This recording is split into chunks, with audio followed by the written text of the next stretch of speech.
Class में आप सभी का स्वागत है मेरे दोस्तों। तो चलिए आज हम सिद्ध करेंगे मेरे दोस्तों कि दर्पण सूत्र होता क्या है। ठीक है दोस्तों, दर्पण सूत्र याद रखना है। तो अगर इससे पहले अगर मेरे वीडियो नहीं देखे हैं तो वीडियो प्ले लिस्ट में जाकर आप देख सकते हैं मेरे वीडियो। ठीक है मेरे दोस्तों, तो अगर इस चैनल पर अगर नए हैं आप तो मेरे चैनल को सब्सक्राइब करें, लाइक करें, शेयर भी कर दें। ठीक है, तो चलिए हम लोग टाइम बिना गवाते हुए क्वेश्चन में चलते हैं। ठीक है, दर्पण सूत्र में आपका एक दर्पण का जरूरत पड़ेगा। उस दर्पण को हम लोग नाम लेंगे अवतल दर्पण ले लेंगे। ठीक है दोस्तों, तो इस दर्पण अवतल दर्पण हो गया, इस पे हम क्लाई कर रहे हैं। ठीक है, तो क्लाई करने के बाद इस दर्पण को हम नाम दे देंगे एम और M2 दे देंगे। ठीक है, इसके बाद आपको क्या करना है कि दर्पण में एक प्रधान अक्ष होता है। ठीक है, इसे प्रिंसिपल अक्ष या तो मुख्य अक्ष भी बोलते हैं। यहाँ पे आपका ध्रुव होता है, ये आपका फोकस यहाँ पे कर देते हैं और यहाँ पे आपका वक्ता केंद्र कर देते हैं। ठीक है, और ये आपका अनंत हो गया।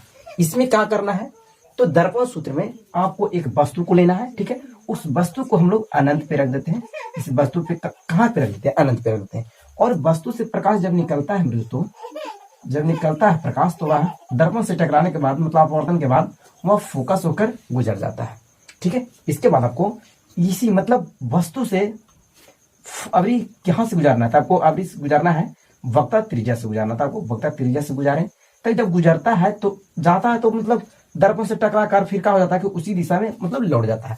तो जहां पे कटा मेरे दोस्तों, ठीक है, जहां पे कटा वहीं पे वस्तु का प्रतिबिंब बन जाता है। ठीक है, तो ये आपका प्रतिबिंब बन गया, वस्तु का प्रतिबिंब। तो इस वस्तु का नाम हम लोग दे देंगे ए, इसे बी कर देंगे। ठीक है, इस प्रतिबिंब का नाम देते हैं ए डैश और यहाँ पे बी डैश कर देते हैं। इसके बाद आपको क्या करना है, इसे हम लोग डी कर देते हैं और यहाँ पे एक हम लंब खींचते हैं। ठीक है, इसे हम लोग एन कह देते हैं। तो फिर यहाँ पे आपको क्या लिखना है, थोड़ा सा लिख देना है। ठीक है, ज्यादा नहीं लिखना, लिखना है कि M और M2 एक अवतल दर्पण है जिसमें P ध्रुव है और F फोकस है और C वक्ता केंद्र है मेरे दोस्तों। ठीक है, जिसमें हम लोग AB एक वस्तु है जहां जिसे अनंत पे रखते हैं। इतना लिखने के बाद आपको और ज्यादा भी लिखना है तो आप ज्यादा भी लिख सकते हैं। ठीक है, और मतलब इतना ही भी लिख सकते, कोई दिक्कत नहीं है। ठीक है, तो इतना लिखने के बाद तो चलिए हम यहाँ पे लिख देते हैं। तो यहाँ पे होगा कि M और M2 एक अवतल दर्पण है। ठीक है, जिसमें P ध्रुव कहलाता है और फोकस को F कहते हैं और C को वक्ता केंद्र कहा जाता है। इसमें वस्तु को अनंत पे रखा जाता है। ठीक है, इतना लिख देना है। इतना लिखने के बाद आपको करना है। ठीक है, आप क्या करेंगे, हम लोग इसे सिद्ध करेंगे। किसे सिद्ध करना है तो सिद्ध करना है कि ए, देखिए आपका एक ए त्रिभुज और एक ए त्रिभुज, दो त्रिभुज दिखाई पड़ रहा है इधर और दो त्रिभुज इधर दिखाई पड़ रहा है। तो ये दोनों त्रिभुज को किसी तरह से समरूप कर देना है दोस्तों। ठीक है, समरूप कर देंगे तो इसकी भुजा भी जो होगी क्या हो जाएगी, बराबर हो जाएगी और कोण भी बराबर हो जाएगा।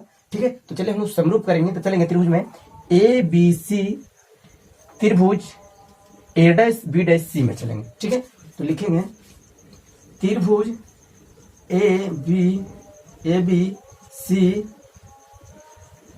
ABC व त्रिभुज A dash B dash C से चलेंगे। किसी तरह से मेरे दोस्तों दो भुजा को बराबर कर देना है। दो भुजा बराबर हो जाएगी तो तीसरा भुजा अपने आप बराबर हो जाएगा। ठीक है, यानी कि दो कोण भी अगर बराबर हो जाता है तो तीसरा कोण भी अपने आप बराबर हो जाएगा।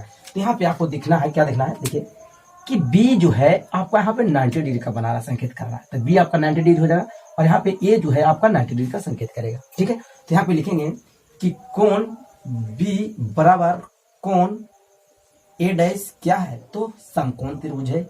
इसे समकोण भी लिख सकते हैं, समकोण त्रिभुज है, समकोण है। ठीक है, इतना आपको कर दिए। इतना करने के बाद आपको अगला करना है। अगला क्या पॉइंट लेना है, ध्यान से देखना है। तो यहाँ पे देखिएगा A कोण और A कोण मतलब ये दोनों कोण जो है आपस में बराबर होगा। किससे होगा तो शीर्षा भी मुख कोण से होगा। ठीक है, तो इस कोण का नाम अगर आप इस त्रिभुज के लिए लेते हैं तो C भी मतलब C डैश भी ले सकते हैं और इस त्रिभुज की अगर बात करते हैं तो C भी ले सकते हैं, कोई दिक्कत नहीं है। तो इसमें हम C नाम लेते हैं, मतलब इसको हम नाम ले देते हैं C डैश कर देते हैं या तो C रह देते हैं, कोई दिक्कत नहीं है। ठीक है, चलो C रह देते हैं। तो यहाँ पे लिखेंगे कि कोण C बराबर कोण C एक क्या है तो शीर्षा भी मुख कोण है। क्या है, शीर्षा भी मुख कोण कौन से क्या है बराबर होगा। इतना करने के बाद जब देखिए मेरे दोस्तों, जब दो कोण बराबर तो तीसरा कोण अपने आप बराबर हो जाता है। ठीक है, तो जब आप देखिए दो कोण बराबर हो गया तो ये आप हम लोग कहेंगे कि ये दोनों जो त्रिभुज है ये क्या है आपको समरूप है। तो ठीक है, तो लिख देंगे कि त्रिभुज ए बी सी त्रिभुज ए बी सी समरूप है किसका, तो त्रिभुज ए डैश बी डैश सी का। ठीक है, जब समरूप है मेरे दोस्तों तो आपको एक बात ध्यान रख लेना है, तो लम लम से भागा पड़ता और आधार आधार से भागा पड़ता है। तो पहले आपका वस्तु वाला होगा, ठीक है, उसके बाद आपका मतलब प्रतिबिंब वाला होगा। तो लम आपका हो जाएगा ए बी, तो इसमें हो जाएगा ए बी बटा आपका लम ये हुआ, इसका भी लम ले लीजिए, तो ए डैश बी डैश हो जाएगा, ए डैश बी डैश हो जाएगा बराबर आधार आधार से, तो हो जाएगा आपका बीसी मतलब बीसी वाई, इसका भी बीसी ले लीजिए, तो हो जाएगा ए डैश सी हो जाएगा, ए डैश सी। इस समीकरण आपका एक हो गया दोस्तों। ठीक है, इसके बाद आपको क्या करना है, तो जिस तरह से इसको समरूप किए हैं उसी तरह से ये दोनों त्रिभुज में क्या कर देना है, इस दोनों त्रिभुज को समरूप कर देना है दोस्तों। ठीक है, तो चलिए हम लोग समरूप करेंगे, या तो इस तरह से भी लिख सकते हैं, जिस तरह से हम लोग इसको किए उसी तरह से इसको भी लिख सकते हैं इसी प्रकार से। ठीक है, तो चलिए हम लोग लिख देते हैं, समय को ज्यादा ना लेते हुए लिखेंगे इसी प्रकार से, इसी प्रकार से क्या होगा दोस्तों, तो ये दोनों त्रिभुज होगा क्या हो जाएगा, समरूप हो जाएगा। तो इसको लिखेंगे, नाम क्या लिखेंगे, तो ए डैश बी डैश एफ, या तो बड़े त्रिभुज का नाम लीजिए, इसको लीजिए एफ डी एन एफ, त्रिभुज डी एन एफ क्या है, समरूप किसका है, तो ए डैश बी डैश एफ का, ए डैश बी डैश एफ का। जब मेरे दोस्तों समरूप है तो इसकी भुजा जो होगी आपका क्या हो जाएगा, मतलब देखिए ए आपका इधर से 90 डिग्री हो जाएगा, ठीक है, और आपका ए 90, तो ये दोनों आपका 90, मतलब ए डैश और एन जो होगा आपका कोण 90 डिग्री हो जाएगा। ठीक है, और ए वाला जो हो जाएगा आपका शीर्षा भी मुख कोण से बराबर हो जाएगा। तो जब कोण बराबर तो उसकी भुजा क्या हो जाएगी, बराबर हो जाएगी। तो चलो भुजा बराबर हो जाएगी तो इसको क्या करेंगे, लम लम से करेंगे, आधार आधार से। ठीक है, तो लम आपका ए हो जाएगा। ठीक है, इसको लिखेंगे डी एन वाई, इसको करेंगे डी एन वाई, इसको लम करिएगा तो ए डैश बी डैश हो जाएगा, ए डैश बी डैश बराबर आधार आधार से करिए, तो आधार आपको हो जाएगा F N by A dash F हो जाएगा। ये आपका समीकरण कितना हो गया, तो समीकरण 2 हो गया। ठीक है, इसके बाद आपको क्या करना है, कुछ नहीं करना है, प्रेम से देखना है। ठीक है, तो चलेंगे समीकरण 1 और 2 से चलेंगे। क्या है, देखिए ए डैश बी डैश, ठीक है, ये दोनों समान है। अब देखिए ए बी जो है और डी एन, ये दोनों थोड़ा सा अंतर जा रहा है, तो इसको क्या करना है, तुम लिख देना है, थोड़ा सा क्या लिखना है, यहाँ पे ध्यान दीजिएगा कि ए बी को यहाँ पे देखिए ए बी और डी एन, यहाँ पे क्या लिखा हुआ डी एन। तब बताइए कि अगर इस यहाँ से लेकर यहाँ तक की अगर दूरी वस्तु की अगर मान लीजिए ऊंचाई अगर 5 हो, तो यहाँ भी तो आपका 5 ही ना होगा। ठीक है, तो इसको हम लोग क्या करेंगे, इसको लिख देंगे कि ए बी बराबर आपका क्या हो जाएगा, डी एन हो जाएगा, ए बी बराबर आपका क्या हो जाएगा, डी एन हो जाएगा। तो यहाँ पे आप लिख सकते हैं, तो यहाँ पे चलिए हम लोग लिख देते हैं, तो डी एन के बराबर मतलब डी एन के जगह पर हम लोग डी एन के जगह पर क्या लिख सकते हैं, ए बी लिख सकते हैं, तो ए बी भी लिख सकते हैं। तो लिखेंगे लिख देते हैं, इसको हो जाएगा A B Y A dash B dash बराबर F N Y A dash F, ये आपका समीकरण 2 रहेगा। लेकिन यहाँ पे आपको लिख देना क्या है कि ए बी को हम लोग कौन बोले हैं, डी एन से किए हैं, ए बी को हम लोग डी एन से किए हैं, इतना आपको लिख देना है। ठीक है, इतना लिखने के बाद आपको क्या करना है, ये दोनों आपको कट जाएगा, तो यहाँ लिखना है इसके बाद आपको लिखना है कि समीकरण 1 तथा 2 से, समीकरण 1 तथा 2 से, जब 1 तथा 2 से करेंगे तो ए वाला और ए वाला आपका दोनों कट जाएगा, तो बच जाएगा बीसी, मतलब BC Y A dash C बराबर F N Y A dash F आपका बचा। ठीक है, इतना करने के बाद आपको ध्यान से देखना है, कुछ नहीं देखना करना है। इसके बाद आपको अगर सीखना चाहते हैं तो प्रेम से देखिए, आप सीख जाइएगा। ठीक है, आपको क्या करना है, यहाँ पे देखिए बीसी, ठीक है, तो हम लोग को क्या चाहिए, तो चाहिए एफ भी यू चाहिए। ठीक है दोस्तों, अब एफ भी यू होता क्या है, तो एफ से आपका तो फोकस हो गया, मतलब फोकस और ध्रुव के बीच की दूरी को हम लोग फोकस बोलेंगे। ठीक है, यू भी तो भी आपका क्या हो जाएगा, तो प्रतिबिंब और ध्रुव के बीच की दूरी को हम लोग भी बोलेंगे। ठीक है, और यू क्या है, तो यू जो होगा वस्तु और ध्रुव के बीच की दूरी को हम लोग यू बोलते हैं। ठीक है। तो इसमें आपको ध्यान क्या देना है, यहाँ पे ध्यान दीजिए BC। तो BC तो आपको पता नहीं है कि मतलब BC किसको बोलेंगे, वो तो पता नहीं है, लेकिन इसको चलिए हम यहाँ पे लिख देते हैं थोड़ा सा। तो यहाँ पे हो जाएगा वस्तु की दूरी, वस्तु की दूरी यहाँ से यहाँ तक बात करते हैं तो BP, क्या हो जाएगा BP। तो वस्तु की दूरी BP को हम लोग क्या बोलेंगे, तो BP जो आपका हो जाएगा U हो जाएगा, U क्या हो जाएगा U, वो क्या होगा माइनस में का है कि दर्पण जो है दर्पण की बाई हो रही है, इसीलिए माइनस में होगा, ठीक है। और वस्तु हो गया ये आपका प्रतिबिंब, अगर कर देते हैं प्रतिबिंब की दूरी, प्रतिबिंब की दूरी देखिए यहाँ से लेकर यहाँ तक, मतलब A'P, मतलब A''P को हम लोग बोलेंगे -V बोल देंगे। और फोकस तो फोकस की दूरी क्या हो जाएगा FP को क्या बोलेंगे, तो -F बोल देंगे, ठीक है। ये आपको ध्यान से थोड़ा देखना है। तो चलिए इसको हम लोग थोड़ा सा सही कर देते हैं। तो यहाँ पे इसी को हम लोग लिख देंगे BC Y A''C बराबर FN और A''F। इसके बाद आपको क्या करना है, ध्यान से देखना है, कुछ नहीं करना है। अब देखिए BC जो है मतलब BC, इतना दूरी को तो पता नहीं मुझे क्या करना है, तो इसको किस तरह से लिख सकते हैं, इसको हम लोग लिखेंगे कि BP में से अगर CP को अगर घटा दिया जाए तो ये बच जाएगा, ठीक है। तो इसके स्थान पर हम लोग क्या लिखेंगे, BP माइनस CP लिख देंगे, ठीक है। तो इसके स्थान पर क्या लिखेंगे, तो हो जाएगा BP minus CP by A''C को, मतलब A''C को, मतलब यहां से यहां तक कैसे लिख सकते हैं, किस तरह से लिखेंगे, तो लिखेंगे घट कि C मतलब यहाँ इतना में से अगर हम इतना को घटा दें, ठीक है, इतना में से देखिए A' है ना, यहाँ पे देखिए A''C है, मतलब A''C में से क्या करना है, मतलब इसको किस तरह से लिखना है, तो लिखना है कि CP में से अगर इतना में से अगर हम इतना घटा दें तो आपका ये बच जाएगा, ठीक है। तो लिखेंगे यहाँ पे क्या लिखेंगे, तो लिखेंगे CP माइनस A''P हो जाएगा, A''P बराबर FN क्या है भाई, तो F और N यहाँ तक तो हमको पता नहीं है दूरी क्या कहलाता है, तो यहाँ पे हम लोग लिखेंगे बाबू N को छोड़कर हम लोग P डालते हैं, काहे लिखेंगे, तो यहाँ पे लिखेंगे कि N जो है P के अत्यंत समीप है, N जो है यहाँ पे थोड़ा लिख देंगे। तो चलिए पहले इसको हम लोग लिख देते हैं FN, इसको FN अभी नहीं लिख रहे हैं, यहाँ पे थोड़ा सा लिख देते हैं N जो है P के अत्यंत क्या है, समीप है, तो N के स्थान पर P लेंगे, ठीक है, इतना लेंगे। तो N के स्थान पर क्या लेना है, P लेंगे, तो ये आपको होगा FPY।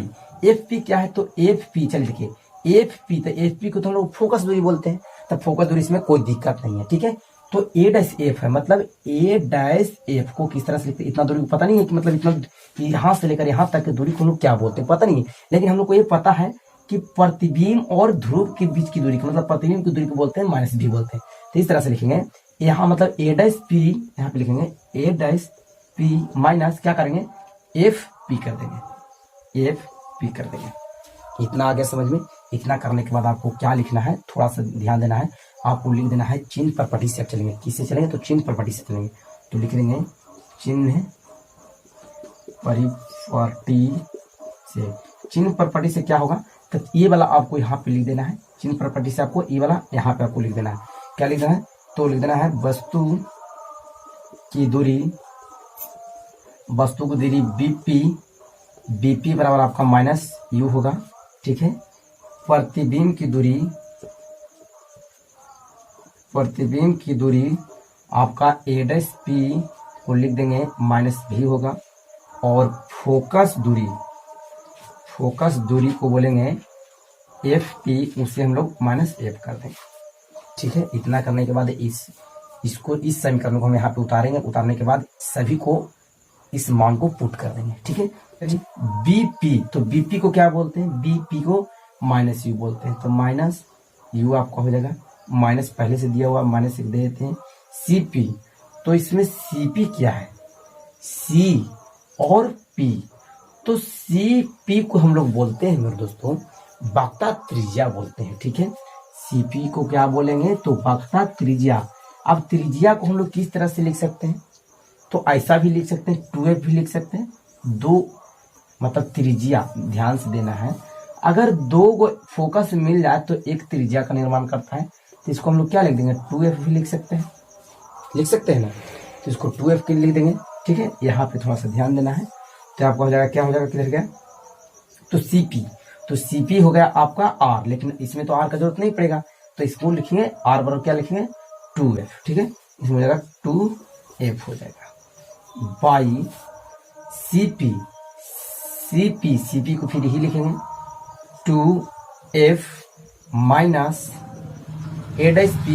तो a'(p) क्या है, a'(p) प्रतिबिंब की दूरी है। तो माइनस पहले से दिया हुआ इसमें, तो माइनस भी हो जाएगा बराबर एफ पी मतलब एफ पी को माइनस एफ बोले हैं, माइनस एफ हो जाएगा वाई। इसके बाद आपको करना है a'(p). तो a'(p) को माइनस भी बोले हैं। ठीक है, और आपका माइनस बीच में डाला हुआ है, माइनस डाल देंगे। इसके बाद आपको एफ पी मतलब एफ पी को माइनस एफ बोलेंगे, इसके बाद आपको सोल्यूशन कर लेना है। तो ये आपका हो जाएगा माइनस हो गया। ठीक है, Cp को तो दो को अगर फोकस हो जाएगा इसमें, तो क्या हो जाएगा, फोकस हो जाएगा, माइनस इसमें हो जाएगा। ठीक है, मुझे थोड़ा सा ध्यान देना है, इसमें माइनस हो जाएगा। तो चलिए इसको आपका हो जाएगा minus you plus minus plus 2f by minus 2f minus आपका प्लस हो जाएगा भी। ठीक है, बराबर माइनस एफ बाई माइनस भी माइनस प्लस हो जाएगा एफ हो जाएगा। तिरछा तिरछी गुना कर देना मेरे दोस्तों। ठीक है, अगर आप स्क्रीन शॉट लेना चाहते हैं तो आप स्क्रीन शॉट ले सकते हैं। ठीक है दोस्तों, तो इसको क्या कर देना है, तिरछा तिरछी आपको गुना कर देना है। तो इसको चलिए पहले हम लोग लिख देंगे भी प्लस एफ। अब ये आपको लिख देना है माइनस यू प्लस 2f। ठीक है, आपको बराबर करके f से इसको गुना कर देना है। तो माइनस f आपका हो जाएगा, f पूरा कर दीजिए, तो ये आपको हो जाएगा माइनस 2f, इसको मंझोल को अच्छे से, फिर आपका घेरा आ जाएगा। ठीक है, प्लस भी। इसके बाद आपको क्या कर देना है, चलिए इसको हम लोग भी से हम लोग पूरा समीकरण मतलब इसी में गुना कर देते हैं। ये हो जाएगा minus you plus 2f plus F लीजिए, प्लस एफ, ये आपको पूरा लिख देना है माइनस यू प्लस 2f। ठीक है, बराबर। तो चलिए इसको माइनस आपका प्लस हो जाएगा, तो 2f स्क्वायर हो जाएगा, माने कि प्लस 2f स्क्वायर। ठीक है, इतना करने के बाद आपका प्लस ये आपका माइनस है, सॉरी माइनस प्लस माइनस आपका हो जाएगा, तो एफ भी हो जाएगा। चलिए इसको गुना कर लेते हैं। तो माइनस प्लस आपका हो जाएगा, प्लस भी यू हो जाएगा। ठीक है, प्लस माइनस हो जाएगा, तो 2f भी हो जाएगा, प्लस माइनस एफ यू हो जाएगा, प्लस हो जाएगा आपका, तो 2f स्क्वायर हो जाएगा, तो 2f स्क्वायर माइनस एफ भी। यहाँ पे देखिए 2f स्क्वायर प्लस में, इधर भी प्लस में आपका कट जाएगा, तो बचेगा भी यू माइनस 2f भी माइनस एफ यू बराबर माइनस एफ भी आपका बचेगा। ठीक है, इसके बाद यहाँ पे देखिए माइनस 2f भी, यहाँ पे एफ भी, मतलब ये दोनों अपना जात है। ठीक है, तो इसको इधर कर देते हैं, तो बचेगा यू सॉरी भी यू माइनस 2f भी, ये आपको माइनस धरेगा प्लस में, प्लस एफ भी, ये आपका माइनस एफ यू बराबर आपका इधर कुछ नहीं तो 0 हो जाएगा। इसको ये दोनों आपका है तो इसमें घटेगा, तो भी यू। ठीक है, चलिए इसको हम लोग घटा लेंगे, तो आपको बचेगा माइनस एफ भी माइनस एफ यू, ठीक है, बराबर आपका 0 हो जाएगा। इतना करने के बाद आपको क्या करना है कि पूरे समीकरण में देखेंगे, पूरे समीकरण में एफ भी यू से भाग देने पर, ठीक है, तो आपको हो जाएगा भी यू, ठीक हो जाएगा एफ भी यू माइनस एफ भी बाई, आप भागा देना है, ठीक है, तो हो जाएगा एफ भी you minus F you, F भी यू हो जाएगा, ठीक है, आप बराबर आपका 0/एफ भी यू भी कर सकते, कोई दिक्कत नहीं है। इसके बाद आपको क्या करना है, काटना है, ठीक है, चलिए काटते हैं। भी से भी आपका कट जाएगा, यू से यू कटेगा तो 1/एफ बचेगा, 1/एफ बचेगा, माइनस एफ से एफ कट जाएगा और भी से भी कट जाएगा, तो यहाँ पे कुछ नहीं था, एक और भी मतलब 1/, यू है तो यू बचेगा यहाँ पर, माइनस एफ से एफ कट जाएगा, ठीक है, यू और यू से यू कट जाएगा, आपका बच गया भी, मतलब 1/भी बचेगा, बराबर 0 इसका हो जाएगा, ठीक है। आपको देखिए सूत्र मिलाना था कि 1/एफ बराबर 1/भी प्लस 1/यू देना है, ठीक है, तो ऐसा क्या करेंगे इसमें कि 1/एफ को इधर रह देंगे और बाकी दोनों को ऊपर ही रख देंगे, तो आपका 1/एफ हो जाएगा बराबर 1/भी, मतलब 1/भी माइनस में था वो प्लस में जाएगा, और प्लस माइनस में वो भी प्लस में जाएगा, प्लस 1/यू आपका हो जाएगा, ठीक है मेरे दोस्तों। ये हम लोग को क्या करके लाना था, सीधे करके लाना था, मतलब प्रूफ हो गया। तो अगर मेरे वीडियो अच्छा लगा मेरे दोस्तों तो मेरे चैनल को सब्सक्राइब कर दें, लाइक करें, शेयर भी कर दें।